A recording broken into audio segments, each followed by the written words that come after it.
what the actual start would be. That's actually because, well, it works better with my timetable, and it's the cutscene scenario, so there's not much of a huge loss if you join later or if you watch it afterwards. Anyway, let's go. Chapter 10. The merfolk helped us pilot our ships far into the ocean. Some of the younger elves were actually quite adept at climbing the rigging and steering the ships. Myself, I mostly stayed in the captain's quarter and tried to avoid getting seasick. The sea reminded me of being out in a vast desert, with only the stars at night to guide my way. But without the merfolk's help, we would have been hopelessly lost. That afternoon, 3 of the merfolk sat in a circle and performed their ritual to determine the location of the master. Apparently it was a success, for they steered straight towards the setting sun. The next morning we reached our destination. It wasn't even an island, just a sandbar sticking out above the water. We lowered down a longboat and the merfolk pulled us to shore, none of us being very skilled with the oars. In the water around the sandbar were a large number of merfolk guards. Standing alone on top of the sand was one of the oldest merfolk I have ever seen. She beckoned to us and we approached. Before we start this, greetings towards you too, Ike told. And now it's gonna be a lot of talking, so I'll drink something.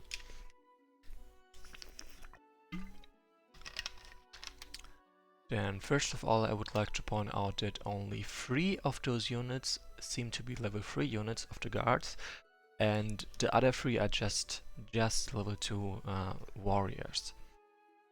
Hail, Carly! Long have I waited to see you in person. Greetings. I'm afraid I'm at a disadvantage, for you know my name, and I do not know yours. I am known as Melusand. I'm what you might call a high priest among my people. This is... No, you don't have to introduce yourselves. I already know who you are and why you have been journeying all this way. And I must say, Grog, that your recent actions and indeed your presence with these fine folk speaks well for your people. Grog says thank you. If you know so much, why did you drag us all the way out here? Patience, young lady. All will be revealed in good time. I've been watching your progress with great interest, but I could not contact you directly. That is why I sent out my most trusted followers to find you. I apologize for the difficulty of arranging a meeting. Oh, and I hope you do not mind my guards. But their spies are everywhere, and I had to be certain that we could converse without being overheard. Besides, it never hurts to be too careful. Whose spies? Perhaps I should start at the beginning, for that is a good place to start. Make yourself comfortable. This may take a while. I want to tell you a tale. It is a story of the fall of what you refer to as the Golden Age. A long time ago, there was a great empire of humans known as the Empire of Wesnoth. They lived peacefully alongside elves and dwarves, and drove the dark powers deep under the earth. It was a time of peace, light, and prosperity for all. Yes, we know about this age. This will go much faster if you don't interrupt me. Now, as I was saying, the Emperor of Wesnoth was very learned in the magical arts and had vast repositories of knowledge. Back then there was only one sun in the sky, the sun you call Zela. But the king decreed that he would raise a second sun into the heavens, to lengthen their days and shorten the darkness. All the mages, sorcerers, and wise men came together and cast a mountain into the sky and made it glow as bright as the sun. They sent this second sun, the one you call Naya, hurtling through the sky so that only a few hours of darkness remained each night. Though some had called the attempt foolish, it was a resounding success and stood as a tribute to the power and might of the humans. The Golden Age glowed brighter than ever, and the many believed that they had dispelled the evil and darkness forever. Just a moment, I would like to know if this is a mistake.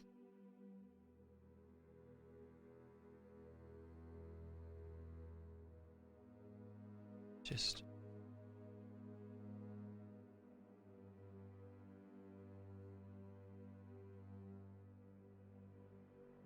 okay.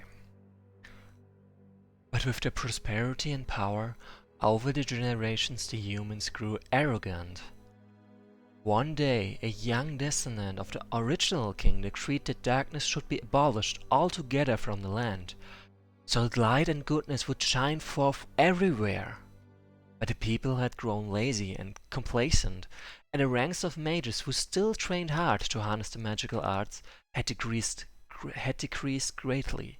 Still, the king believed he was all-powerful and would not listen to the mages' protests. So, seeking to duplicate the previous success of their ancestors, the mages tried to lift a second mountain into the sky. But a great evil befell them that day. Their power failed, and the mountain crashed down on the human capital, crushing all within. In an instant, the center of the Empire of Wesnoth was utterly destroyed. The king and his family were killed, and soon petty warlords tore apart the empire as all the known lands fell into chaos. Elves and dwarves were drawn into conflicts. Orcs and trolls spread forth from the dark places, and chaos and darkness swallowed the lands.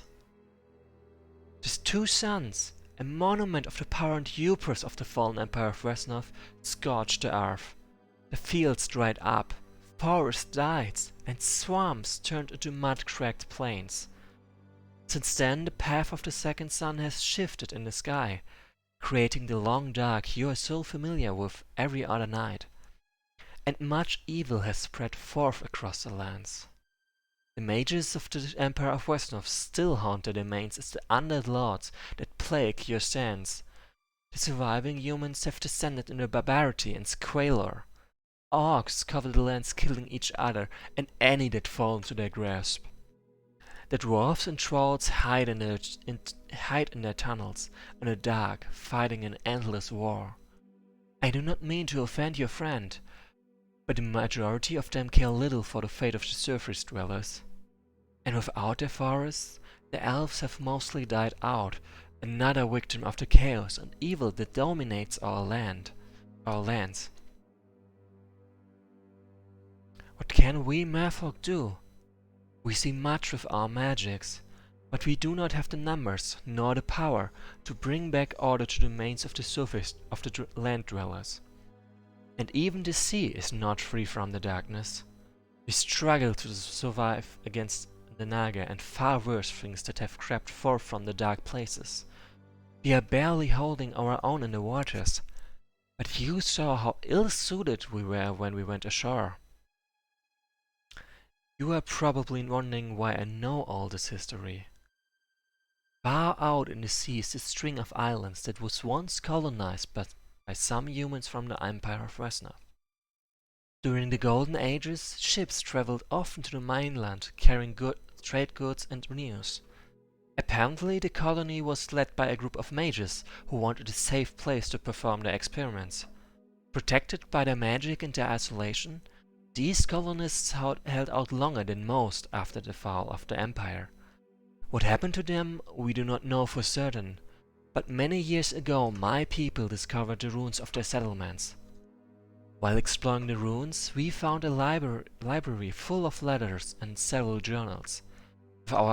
With our magics and knowledge, we were able to decipher these writings, and thus we could piece together the history at the end of the Golden Age.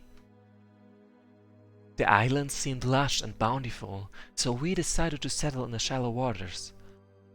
But we discovered that the largest island was a strange and sinister place. The interior of the island was choked with a thick jungle, and at the center we saw several we could see several tall rocky peaks. On the tallest peak we on the tallest peak was built some sort of stronghold, and occasionally at night we saw strange lights emanating from it. We sent several expeditions into the jungle to explore the buildings, but none ever returned. Soon afterwards, merfolk sleeping on the shores would disappear at night, leaving only bloody trails leading into the dense jungle. It was clear that something was lurking in the jungle, but we knew not what. Our priests felt a strange presence that they could not understand, and darkness clouded our attempts at scrying.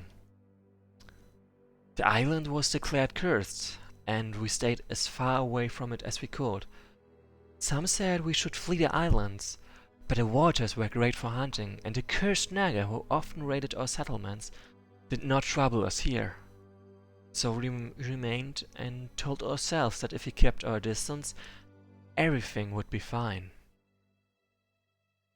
But then that night came. I still remember it as if it was yesterday. As the sun set, a darkness spread forth from the tower, blotting out the moon and stars. From the sea came harsh battle cries, and a great host of naga appeared out of the depths.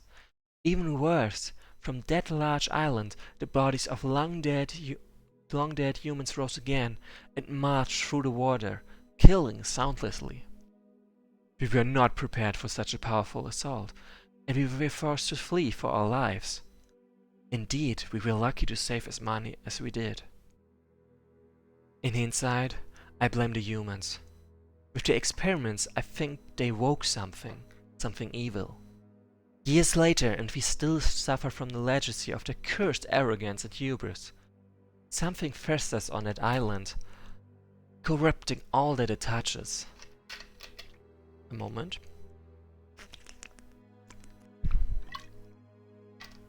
Since we fled, those islands have become a haven to dark and terrible things. Naga prowl the waters, and undead and other horrors lurk in the twisted jungle. The few creatures that we have captured alive speak of a dark goddess, one they save blindly unto death.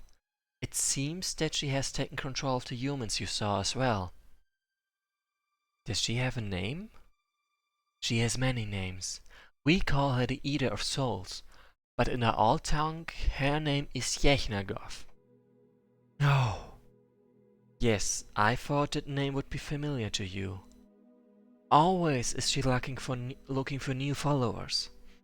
I believe that it is she who appeared unto your people in the guise of your god, but her lust for even greater power may be her undoing, for she underestimated your strength of will. You are not as easily controlled as those she dominated before. She brought you here to be her followers, but I believe that you may be just the ones who can destroy her. You seem powerful. Why can't you destroy her yourselves? Years of battle have taken their toll. My people are few in number and have not the strength to strike at her alone. But I see in you a strength and determination that gives me hope. With your help we may have a chance. You must realize that if she is not stopped, who knows how far a pestilence might spread? I have scryed far and wide, and there are few that have the strength to stand up to such a force. If we do not, who will? How can we trust you? How do we know you aren't servants of Yechnagov sent to trick us? If you knew anything about us, you would not ask such a question. The idea is an anathema to all that we stand for. You saw how my brief risked life and limb to find you and protect you and your kind against the humans. You saw how the humans treated us in return. Are not our actions proof enough? Because in the end, I'm afraid you will just have to trust us. If we wanted to capture you, we could have already. But we are not here to force you to do anything. Feel free to leave if you want. We can take you back to land. But you will find freer friends among the wilds north of the mountains, and the humans are still searching for you. Yechnagov's reach is long and her vengeance is terrible. Indeed, that is what she is expecting. Like the few others that have resisted for a time, she expects you to flee from her, to want to run away as far as you can. Long has it been since she has been seriously attacked. It is the one thing she will not be anticipating. I doubt that she even considers you kind of threat, but we have a real chance to show her that there is still power in the known land that she does not control. You have given us much to think about, but we cannot make such an important decision in an instant. Please give us time to talk among ourselves and discuss this matter. Of course, we will withdraw to the shallows and give you some privacy. But do not ponder for too long, for we do not have a lot of time. I will return ere long.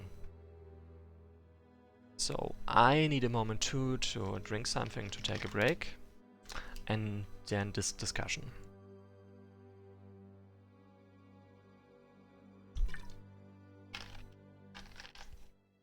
Well, what do you all think?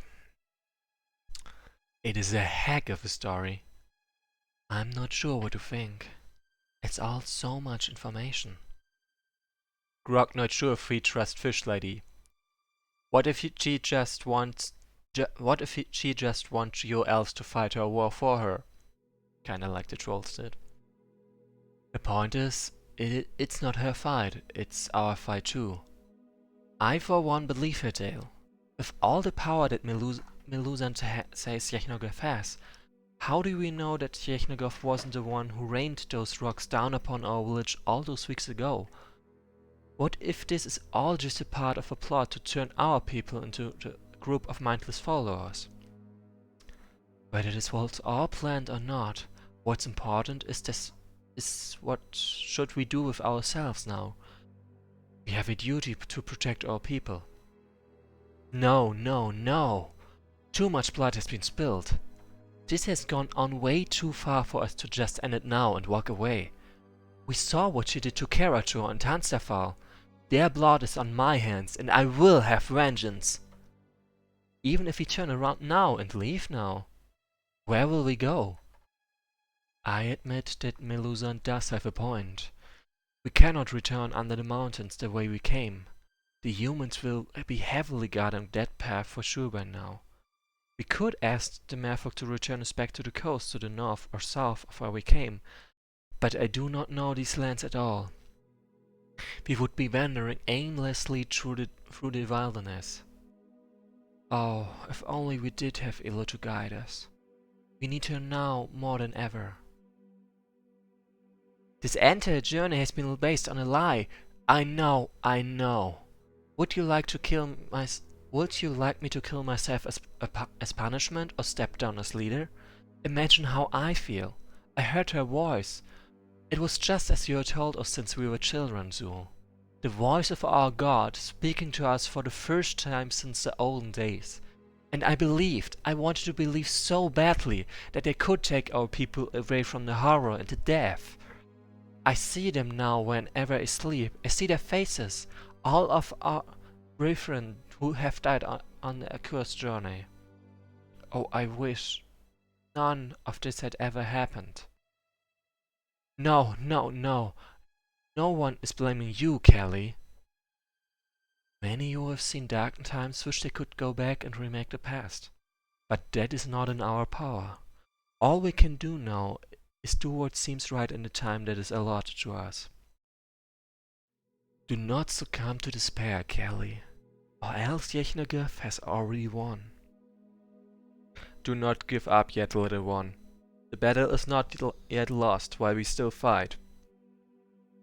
You are right. I believe, Melusant, strange as that tale sounds.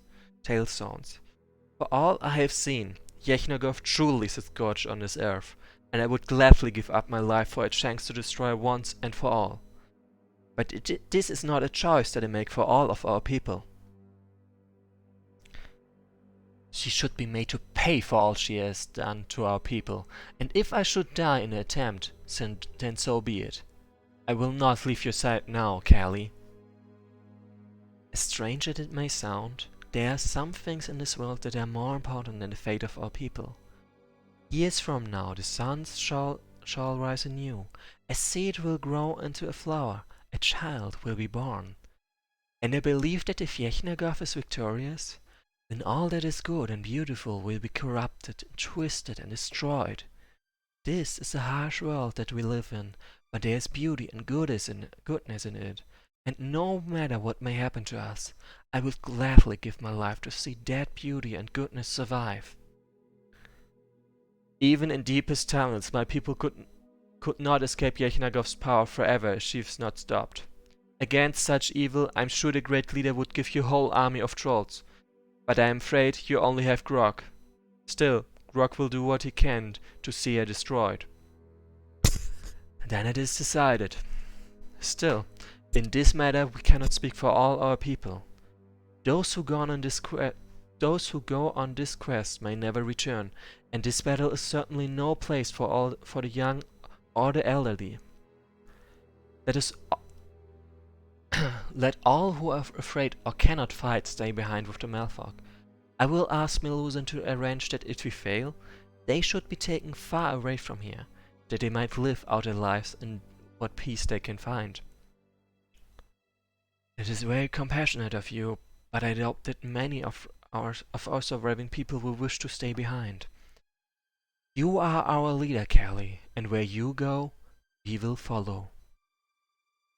Time passes. Have you come to a decision? Yes, we have. Yechnagov has played us for fools. We have all lost loved ones. Because of her machinations. Her arrogance will not go unchallenged. We will aid you in your cause. Excellent. Due to our limited numbers, we cannot mount a full frontal assault against their forces.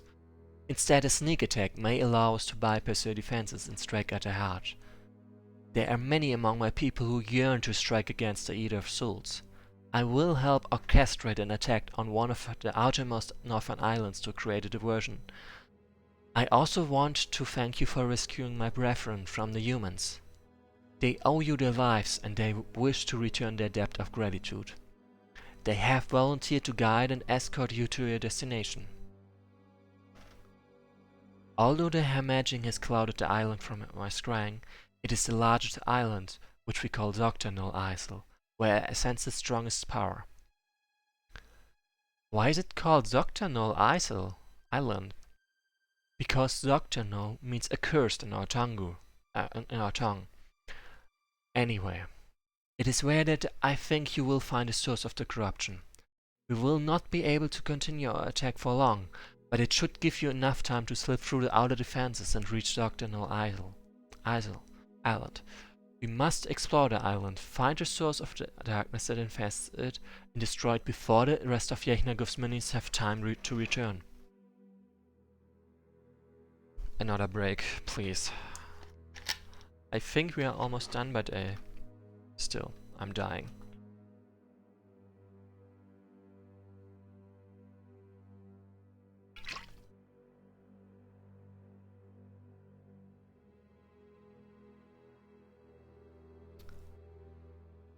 And on a related subject, I can offer you a glimmer of hope in this dark time. I know that you have been searching for a home for your people. These corrupted islands were once rich and bountiful. If this darkness can truly be destroyed, then such a place might be the home you have been looking for. And I promise you that if you help us, we will help you adapt to these new lands. But that is talk for another day. Before you go, I have one thing to give you. I'm afraid that where you are going my magical power will be of little help. However, I want you to have these brooches. They are made from the rarest shells that are found in our waters, and I've blessed them with the power of the sea god. As long as you wear them, I will be able to track your progress. You may find that they protect you in other ways as well. We thank you for such beautiful gifts. We will wear them with honor. We have one favor to ask of you. Yes, anything. We go into this darkness knowing that perhaps none of us will return alive, but I cannot ask all my people to go with me against their will. This battle is also no place for our children or our elders. I ask that you protect those that we leave behind, and should the fight go ill, please take them as far away from here as possible. At the least, perhaps they can get some peace and happiness in their distant wilds. I will do as you ask. It is only fair. But if this battle goes ill, I do not think there will be many safe places left in the known lands.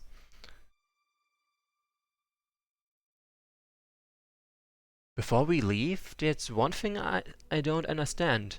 When he first met Kelly, Ezano said this all concerned Yechnagov and Zangor. We know about Yechnagov, but who is Zangor? I remember when Yechnagov was posing as Elo, she said she was the slayer of the demon lord Zangor. I wonder where Yechnagov heard of the story of the demon lord Zangor. It is a sad tale and had not been told for ages, but perhaps now is the right time. Oh, please no. Another drink for me.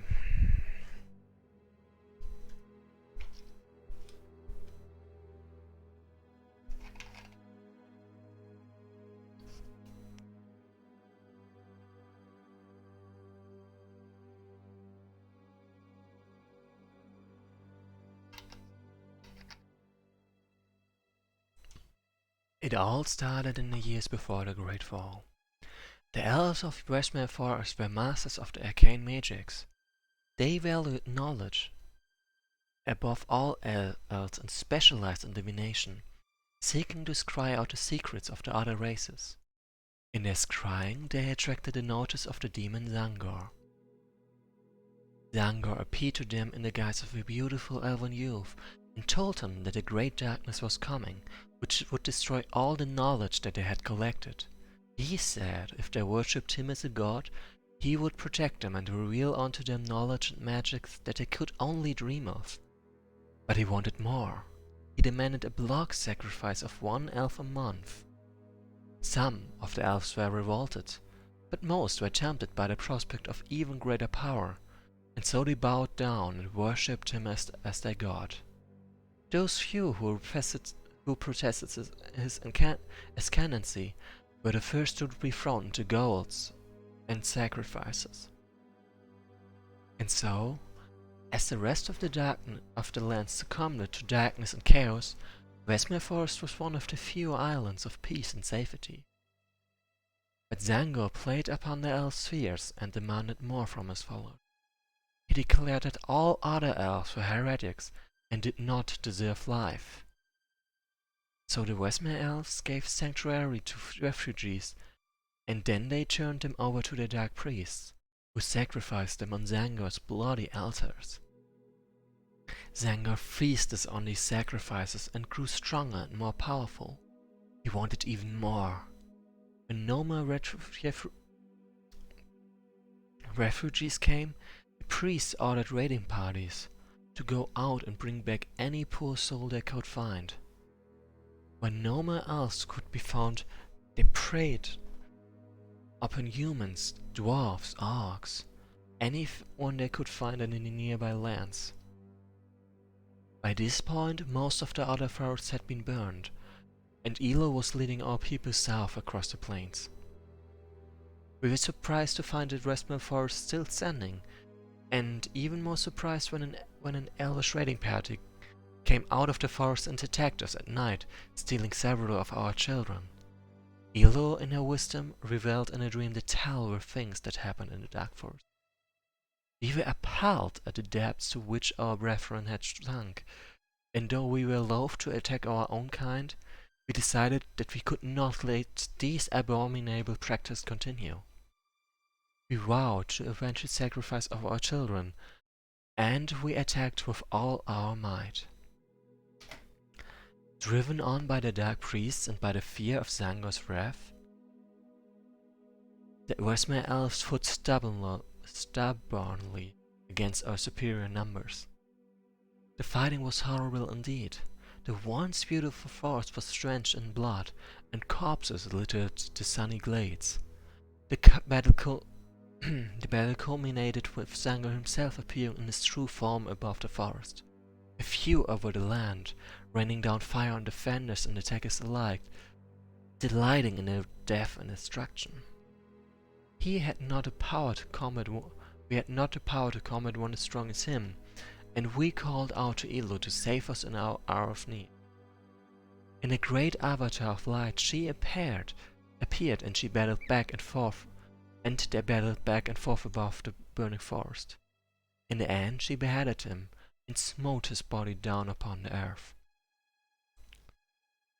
By this point the entire forest was being engulfed by flame, and friend and foe alike fled from the inferno. With the death of their god, the Wesnoth surrendered and begged for forgiveness, telling us their entire sorry story.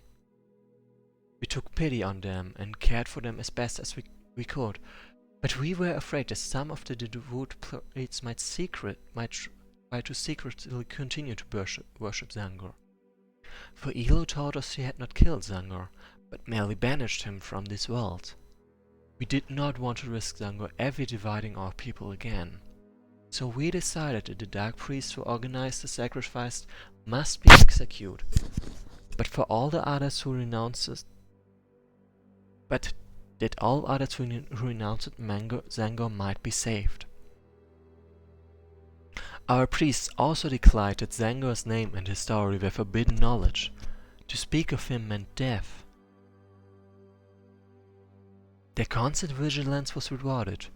In a few generations, only the high priests knew of the tale, and so it was passed down to me. Though these measures may seem harsh, I believe they were justified. If Zangor had ever been summoned back, I don't think we could have survived another schism. And so the story of Zangor was passed down from generation to generation, to remind us guardians of knowledge of the folly of valuing knowledge higher than the welfare of our people. I wonder what other forbidden law you've been taught.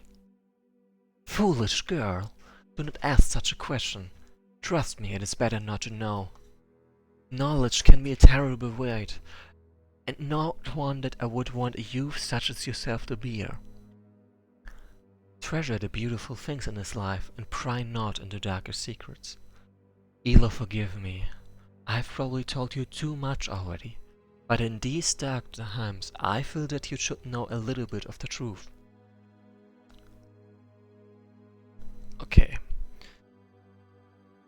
Whew. I think we've almost made it.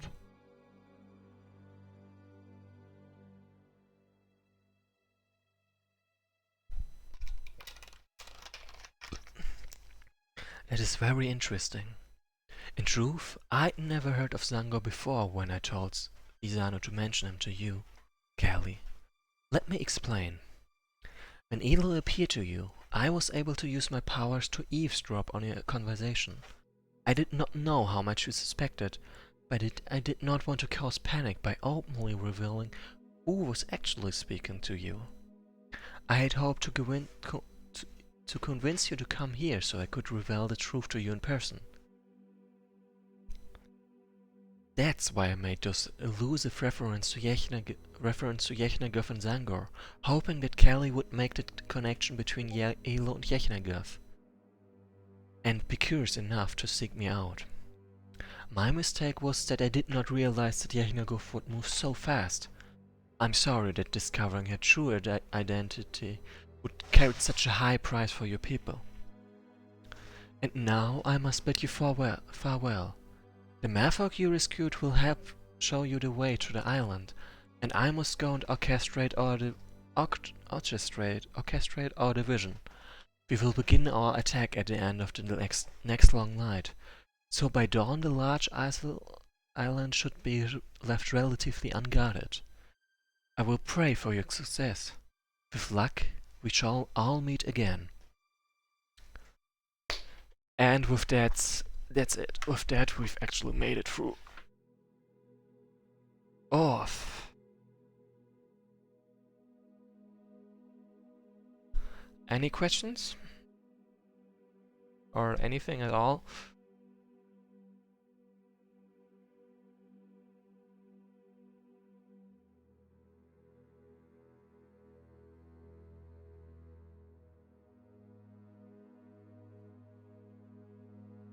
Because if there are no questions, nothing you would like to have clarified about this of what I had to read out just now, I would just say see you next time. Likely tomorrow? Nothing definite for now though. Okay, since there seem to be no questions, see you next time. And I guess thanks for watching.